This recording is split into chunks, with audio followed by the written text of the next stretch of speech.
Hello, loves. December is almost over.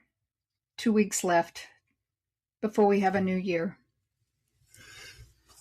And for you ladies, I want to bring up an important aspect of relationships because likely many of you have met new men during cuffing season.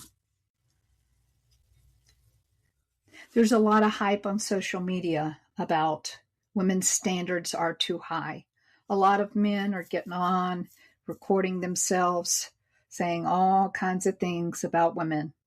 And I've touched on this before, but I want to bring it up again and go a little bit deeper.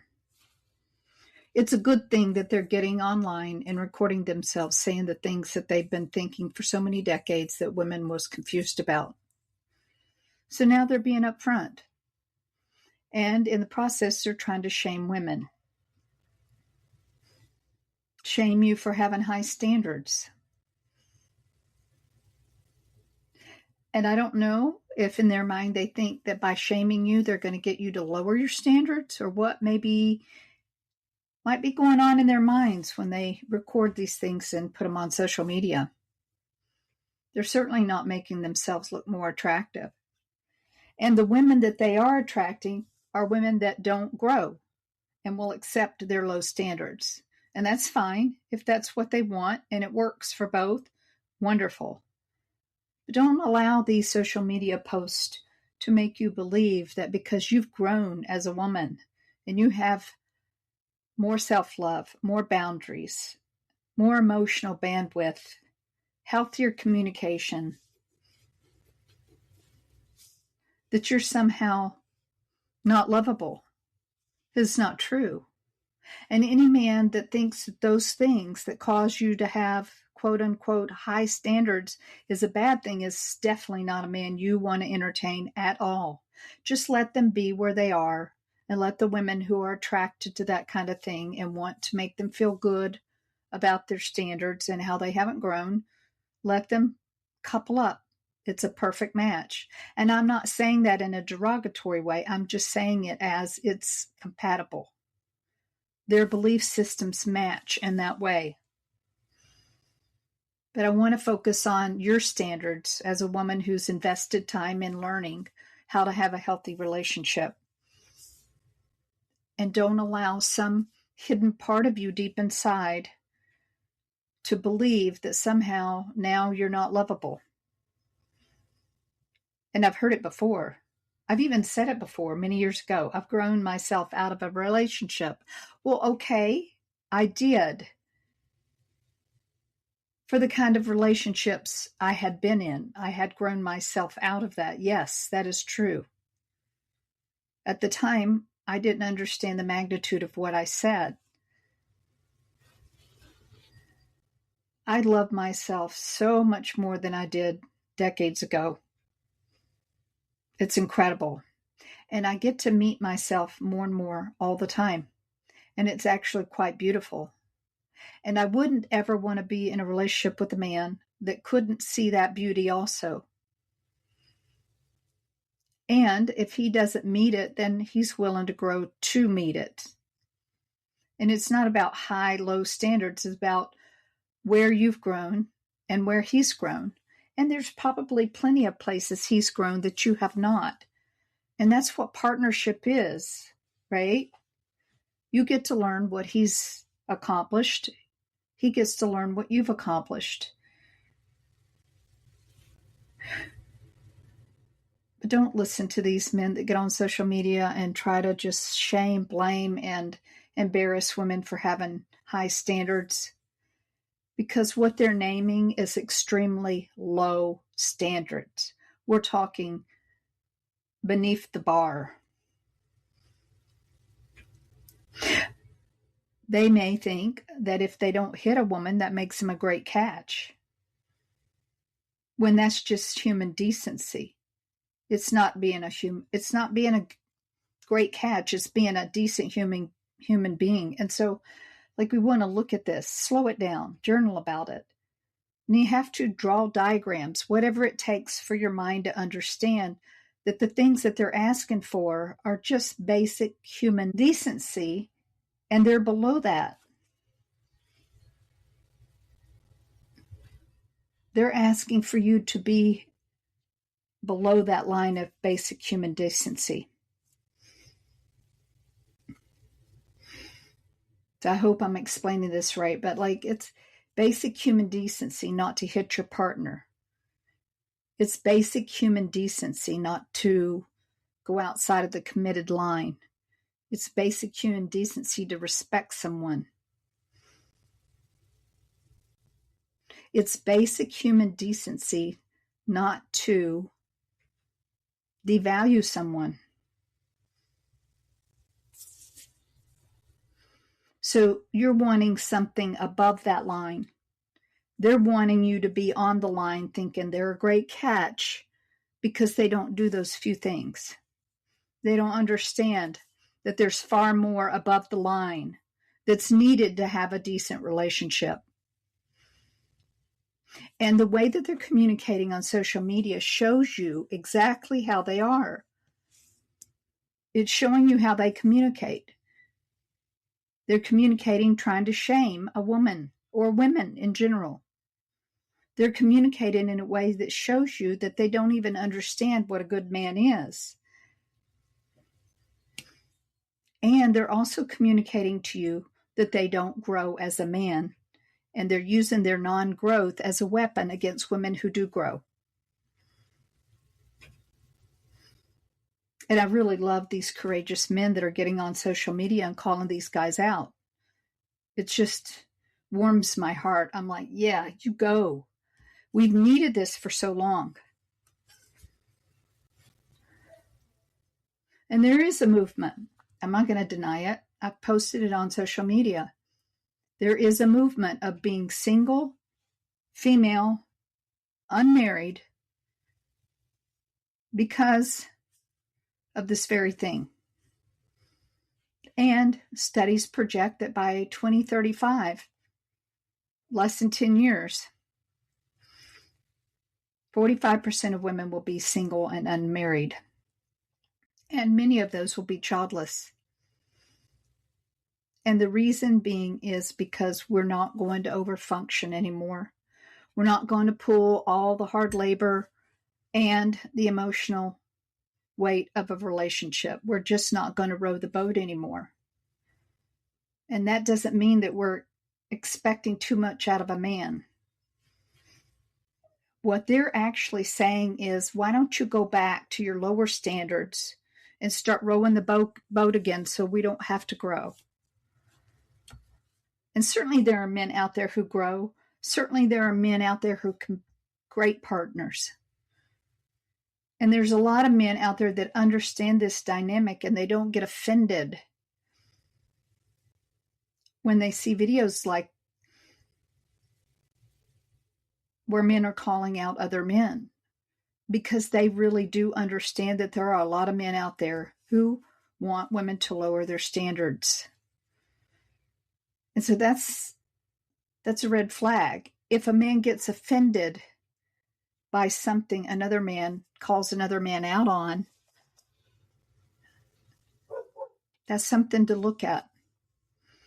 But a good man, a man that grows and holds himself accountable, is going to say, yeah, there are a lot of men out there that are like that. And they're not going to be offended. And they're not going to need to defend those men who don't grow.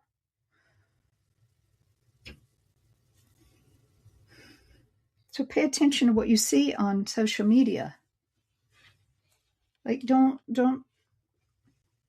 allow what these guys are saying to make you feel bad about yourself, because you've invested in yourself and you love yourself more and your standards are high.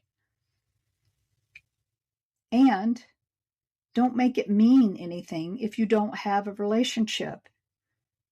It doesn't mean anything except you don't have a relationship. That is it. It doesn't mean anything about your worth. It doesn't mean anything about your capacity to love. It doesn't mean anything about your capacity to be a great partner.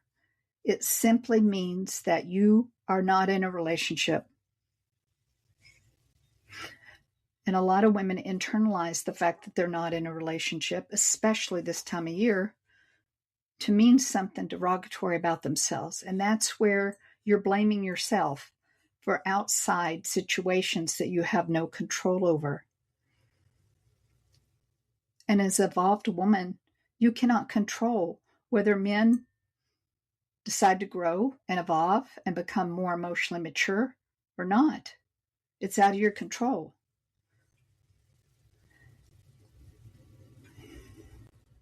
Look at it as a good thing that you're single when the only other choice that you had in the moment was to be in a relationship with someone with that kind of mentality.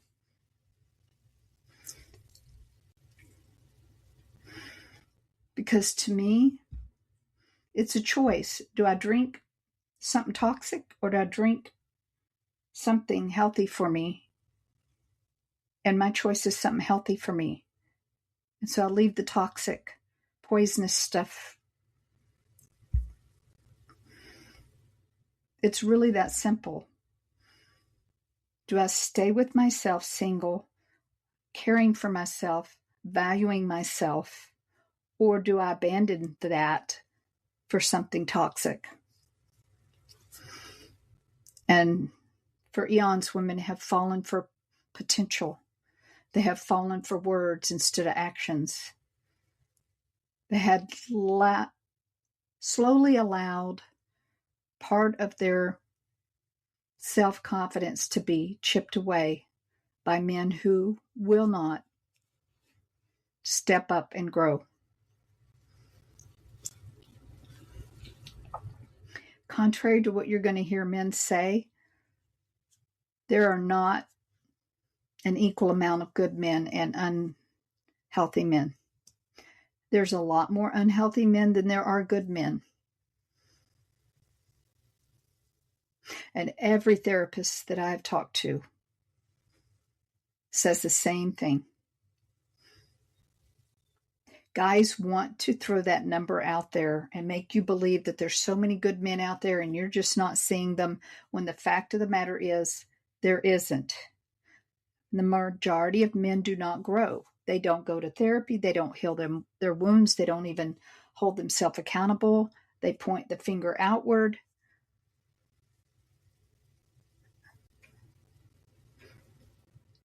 That doesn't mean there are no good men out there. It doesn't mean there are no great men out there. There are.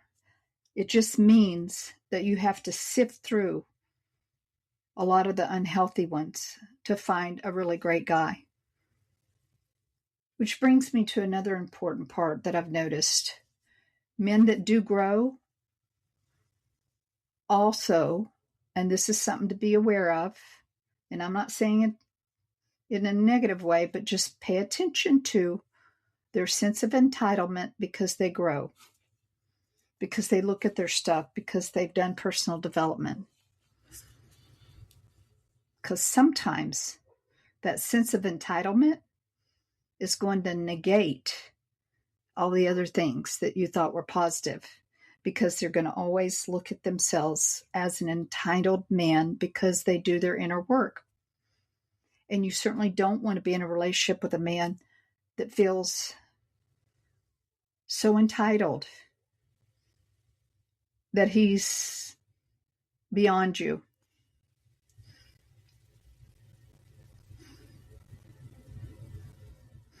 And there's such thing as spiritual bypassing.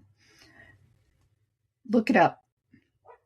Where some people use spiritual growth, personal development, reading books, having the lingo, and do all of the evolved things to bypass doing the hard inner work to heal.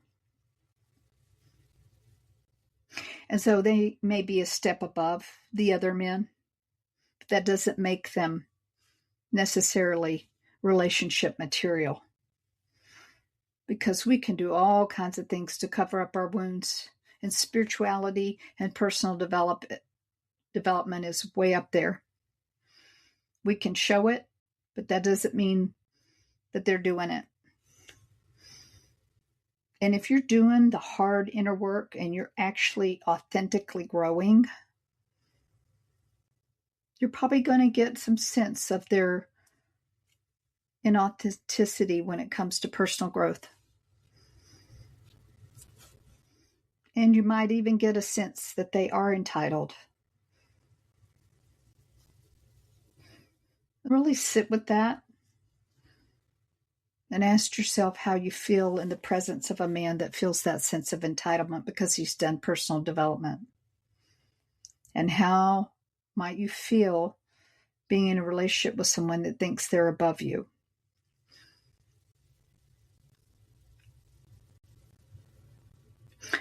As usual, a conscious relationship is about paying attention, right? And there are a lot of things we have to pay attention to when we want to get into a relationship. It's far more than most experts are going to tell you is needed.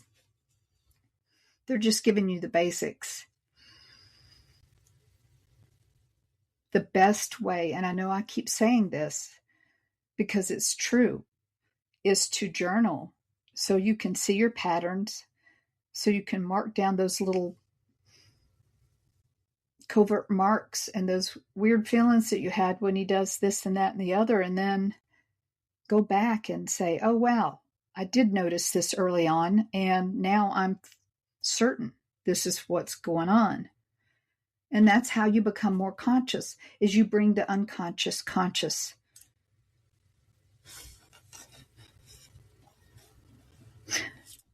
So this week, before the holidays, sit with yourself if it feels like something supportive for you to do, and ask yourself how you feel when you hear men say women have too high standards. What do you feel in your body? What thoughts arise? And do you notice that maybe you might slowly lower your standards just so you can be in a relationship? It's important information. And certainly if you do and you don't mind and it works for you, wonderful. But if somehow you sit with that and you feel it's not really something you want to let go of, then keep your standards exactly as they are. Because I can tell you from my own personal experience, when we value ourselves, there's nothing that we would do to have that would want us to devalue ourselves. It becomes too high of a price to pay. That's all the time we have for today. I hope that was helpful.